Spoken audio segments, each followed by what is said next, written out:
안녕하세요, 일렉트로캠입니다. 오늘도 계속해서 테슬라 이야기를 이어가도록 하겠습니다. 이 테슬라가 결국 모든 파트를 지금 여기 인소싱이라고도 얘기하는데 인하우스로, 그러니까 자기가 다 만들고 싶어 하는 것을 옛날부터 지속적으로 이야기를 해왔더라고요. 오늘은 그 주제로 그러면서 이제 테슬라 소식들을 업데이트 하려고 하는데요. 시작하기 앞서 이제 어제 올린 영상의 댓글을 보니 제가 이제 배터리 팩에 대해서 좀 설명이 부족했던 것 같습니다. 그 부분에 대해서 댓글이 좀 많아서 살짝 그걸 다시 설명해 드리고 넘어가면요. 이 전기차 배터리라는 게 셀로만 이어져 있지 않습니다. 셀들이 모여서 모듈이 되고요. 그 모듈이 다 연결돼서 배터리가 됩니다. 그러니까 배터리 팩에서 사실 셀이 차지하는 비중은 아주 보수적으로 잡으면 반 혹은 한 60%, 그리고 어제 이제 얘기한 이제 중국 업체들이 얘기하는 셀2팩이라는 게 이 모듈 단계를 없애겠다는 겁니다. 그러니까 셀들을 모아서 관리하는 모듈을 만들고 그 다음 그 관리하는 모듈들을 모아서 팩으로 가는 건데, 이렇게 중간에 연결하는 장치들을 최소화해서 그 LFP가, 그러니까 인산철 배터리가 에너지 덴시티가 떨어지는 걸 만회하겠다는 겁니다. 그러니까 배터리 팩 내부에 생각보다 공간이 되게 많고요.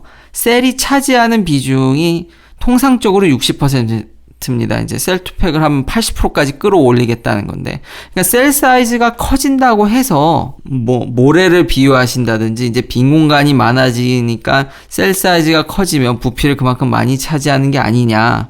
아니, 이미 셀 말고도 그것을 보조하기 위한 장치들이 굉장히 많이 들어가 있습니다. 이게 모델 3 배터리 팩을 이제 다 분해했을 때의 이제 사진입니다.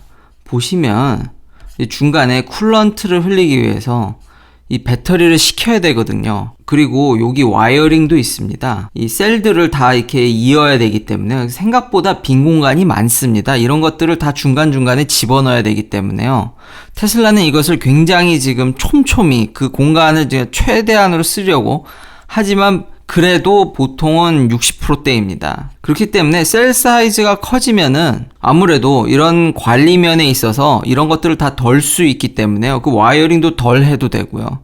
그러니까 득이 더 많습니다. 근데 문제는 이제 열이 잘 빠질 수 있냐게. 그래서 이제 템리스 배터리를 쓴다. 근데 제가 과거에도 템리스 배터리를 자세히 설명해 놓은 영상이 있습니다. 근데 템리스로 열을 뺄지는 그건 좀 더 생각을 해봐야 될 것 같습니다. 그것보다는 역시 저는 테슬라의 배터리 매니지먼트 시스템을 더 기대를 걸고 있긴 합니다. 또 다른 구독자님께서 이 전압 강화, 볼티지가 떨어지는 것까지 이제 걱정을 해주셨는데, 셀 사이즈가 커진다 할지라도 그게 갑자기 무지막지하게 커지진 않을 거지 않습니까? 그래도 극단적으로 2배 커졌다고 해서 이제 셀을 절반으로 줄였다고 합시다. 그래도 모델 3만 하더라도 2200개의 셀을 넣어야 됩니다. 보통 배터리 하나당 전압은 NMC 같은 게 4V고 LFP 같은 게 3.6V거든요. 더군다나 LFP는 이렇게 볼티지 드랍이 아주 깔끔한 직선입니다. NMC는 이렇게 점점 쓰면 쓸수록 이렇게 떨어지죠. 그래서 이걸 가지고 정확한 전력 용량 측정이 어렵다고 LG화학은 밝히고 있거든요. 오히려 NMC가 낫다. LFP는 너무 깔끔해서. 글쎄요, 저는 이거 약간 일장일단이 있다고 생각하는데, 여튼 그러면 2200개의 셀이 있으면은 그거 LFP일지언정 100개의 셀만 모아도 360V는 금방 만듭니다. 그렇기 때문에 셀 사이즈를 키운다고 해서 전압 강화를 우려할 정도는 아닌 것 같습니다. 충분히 이 많은 셀들을 잘 조합하면은 충분히 배터리 관리는 된다고 생각이 됩니다. 여전히 너무 셀 수가 많습니다. 다시 한번 확인시켜 드리지만 이게 많은 분들이 이거 또 헷갈리시더라고요. 테슬라가 모델명이랑 그 실제 탑재된 배터리 양이 일치하지가 않습니다, 사실. 그러니까 과거에 모델 S에 85kWh 배터리라고 해놓고 실제로, 그러니까 유저블 에리어가 아니라 뜯어보니까 81kWh만 실어놓은 겁니다. 반면에 모델 3는요, 이미 EPA, 그러니까 국가한테 공식적으로 나 이 차의 배터리가 얼마 실었어요 라고 등록을 했는데 75kWh라고 해놓고 거기다가는 80을 실어놨습니다. 그러니까 용량이 1kW 밖에 차이가 나지 않죠. 근데 무게는 그 옛날 배터리는 540kg인데 모델 3의 지금 현재 배터리는 480kg입니다. 그러니까 60kg를 감량하고 근데 차이는 1kW밖에 안 나는 거죠. 제가 이제 본래 주제로 돌아와서 결국 이제 테슬라는 왜 이렇게 몽땅 다 자기가 다 만들려고 할까요? 심지어 이제 셀까지. 근데 오늘 그 내용도 좀 업데이트하면 셀을 진짜 자기가 다 왕창 만들지는 좀 시장 상황을 보니까 좀 지켜봐야 될 면이 없지 않아 있는데요. 인하우스 매니팩처링을 했을 때 얻는 이점이라는 게 있습니다. 요즘 제조에 있어서 큰 트렌드가 다 자기가 만든다는 겁니다. 그러니까 남이 잘하는 걸 사다 쓰는 게 아니라 다 스스로 만드는 게 어느 정도 지금 트렌드로 잡혀가는 것 같습니다. 자기가 다 하면 플렉시빌리티라는 게 얼마든지 이제 그러니까 능동적으로 대응이 가능하고 남한테 휘둘리지 않으니까요. 자기가 직접 다 관리하니까 퀄리티도 당연히 증가할 수 있고 당연히 매니지먼트 커스트도 줄일 수 있습니다. 이게 가장 핵심인데요. 그리고 테슬라 같이 정말 거대 기업이면 그 모든 파트들을 다 모으는데 굉장히 이 물류 관리에 있어서도 굉장히 힘이 많이 듭니다. 그러니까 다 자기가 그걸 하게 되면은 당연히 거기서 엄청난 커스트 다운을 이뤄낼 수가 있는 거죠. 거기다 덤으로 요즘 미국은 리쇼어링을 계속 이야기하고 있는데 그걸 다 미국에서 만들게 되면은 아무래도 또 이 대외적 이미지까지 얻게 되는 거죠. 덤으로. 물론 인하우스로 만든다고 해서 다 장점이 있는 건 아닙니다. 그러니까 아웃소싱 해가지고 다 남들이 잘하는 거를 각각을 모아서 하는 게 이득이 나는 경우가 있습니다. 대표적으로 인건비입니다. 미국의 인건비는 살인적이죠. 사실 미국의 인건비가 살인적이라기보단 미국 사람을 고용하는데 오버헤드가 많이 걸려서거든요. 예를 들면 의료보험비를 내줘야 된다든지 그 부가적으로 붙는 비용들이 많이 있어서 그런 건데 큰 이유였죠, 그동안. 그렇기 때문에 많은 공장들이 미국 바깥에 있었던 거고요. 그 다른 또 하나는 공장을 짓는다든지 연구개발비라든지, 그러니까 제너럴 여기서 오버헤드라고 똑같이 표현을 하죠. 그럴 경우 이제 밖에서 만드는 건데, 지난번에 제가 이 논문, 네이처 논문을 소개시켜 드렸을 때도 여기 배터리 가격을 잘 분석해 놓은 게 있습니다. 이거 보면은 배터리 가격의 대부분은 재료입니다, 재료.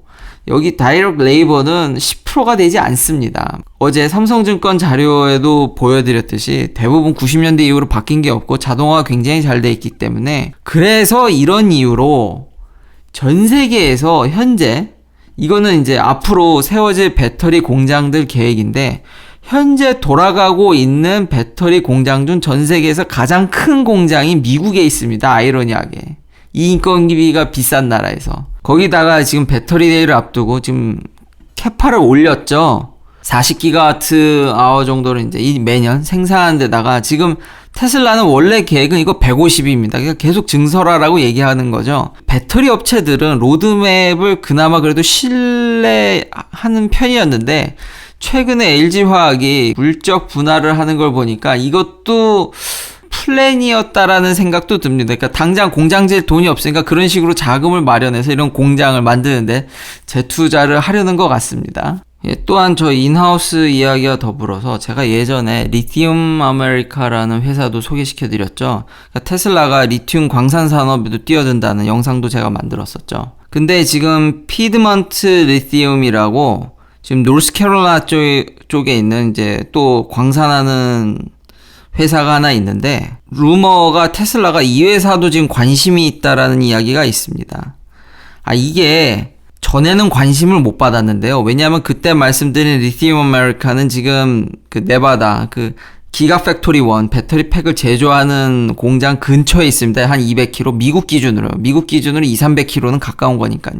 텍사스에 지금 기가 텍사스를 만들고 있다 보니까 거기다가 이 광산에서 지금 생산하는 리튬이 리튬 하이드록사이드로 좀 퀄리티가 높은 리튬입니다. 그러니까 쉽게 배터리로 전환하기 쉬운. 그러니까 크게 리튬 하이드록사이드가 있고 리튬 카보네이트이 있는데 리튬 카보네이트이 좀 저 퀄리티에다가 하이 퀄리티로 전환하려면은 꽤 공정을 좀 거쳐야 되거든요. 돌아와서 어제 삼성증권 이야기도 해드렸듯이 이게 지금 유럽에 5만 회사가 지금 다 배터리를 생산하려고 하고 있거든요. 그래서 이와 더불어서 지금 기사가 블룸버그 NEF에서 리튬 배터리 이제 서플라이 체인에 대한 각 국가별 그 평가를 내놨더라고요. 중국이 이제 여전히 1등을 차지하고 유럽이 이제 부상한다는 이야기입니다. 현재 순위는 1등이 중국이고, 근데 1등이 중국을 할 수밖에 없는 게 이 로우 머티리얼에 있어서, 그러니까 그 머티리얼 재련하는 부분에 있어서 아무래도 중국이 히토류나 이런 걸 많이 갖고 있지 않습니까? 그러다 보니까 거기서 점수를 많이 받아가지고 1등을 차지했고요. 2등은 이제 일본과 3등이 한국입니다.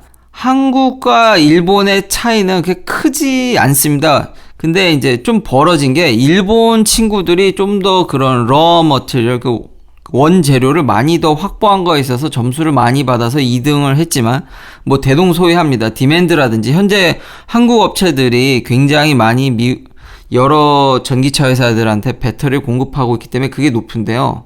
근데 이게 2025년에는 한국의 랭킹이 좀 떨어진다는 이야기가 있습니다. 물론 아까 LG화학에서도 말씀드렸듯이 이게 계획대로 다 지어진다면 한국의 랭킹이 내려가겠지만 이것도 역시 두고 볼 일입니다. LG화학이나 국내 기업들도 공격적으로 투자를 하고 있기 때문에 과연 내려갈지는 한번 지켜보도록 하겠습니다. 저는 이렇게까지 내려갈 거라고 생각하진 않습니다. 여전히 경쟁력이 상당하기 때문에요.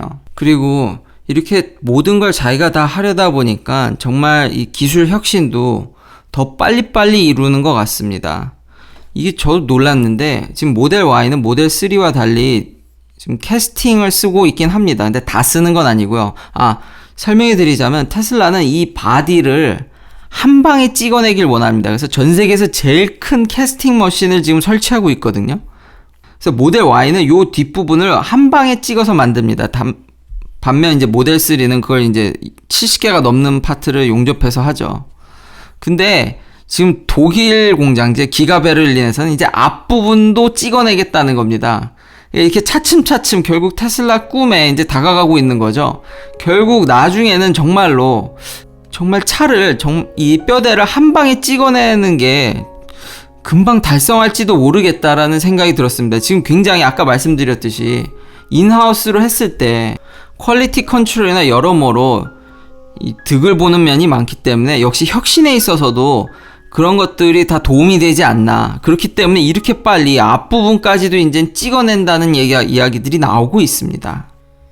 긴 영상 시청해주셔서 감사합니다. 내일도 테슬라 관련 이야기들로 찾아뵙겠습니다.